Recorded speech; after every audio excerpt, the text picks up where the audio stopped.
ఒక సామాన్యమైన మోషే అసమానమైన శక్తి ఏమయ్యాడు, ఎదిగాడు. ఆలోచించండి, మోషే ప్రార్థన, అయ్యా నీ సన్నిధి రాకపోతే నేను పోనయ్యా అన్నాడు. నీ మహిమ లేకపోతే నేను ముందుకు వెళ్ళనయ్యా అన్నాడు. నీ కటాక్షం లేకపోతే వెళ్ళను ప్రభు అన్నాడు. ఈరోజు మన ప్రార్థనలు ఎలా ఉంటాయి? మనం ఎప్పుడు కూడా దానము కొరకే ప్రార్థన చేస్తాం, కానీ దాత కొరకు ప్రార్థన చేయం. అయ్యా ఉద్యోగమి, పిల్లల్ని పెళ్లి చేయి, ఇల్లి, పెద్దిల్లి, ప్రమోషని, శాలరీ పెరిగేటట్టు చేయి, ఇంక్రిమెంట్ చేయి ప్రభా. ఇవే వస్తురూపకమైన ఆశలే కానీ ప్రభా నీ సన్నిధి నాకు కావాలి ప్రభా, నీ మహిమ నాకు చూపించు ప్రభా, నీ కృప నాకు దయచి ప్రభా. I want you, I want to see you, I want to see your glory. ప్రార్థన చేసినప్పుడన్నా అరణ్యంలో అందరూ సనిగారండి. ఇశ్రాయేల్ ప్రజలందరూ సనిగారు, మోషే తప్ప. ఎందుకు తెలుసా?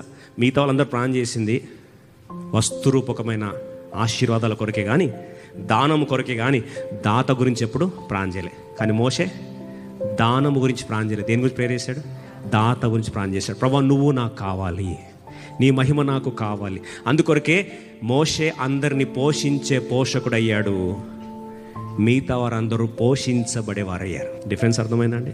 దాతను కోరేవారు పోషిస్తారు, దానము కోరేవారు పోషించబడతారు. ఈ ప్రత్యక్షత మనల్ని మార్చునుగాక.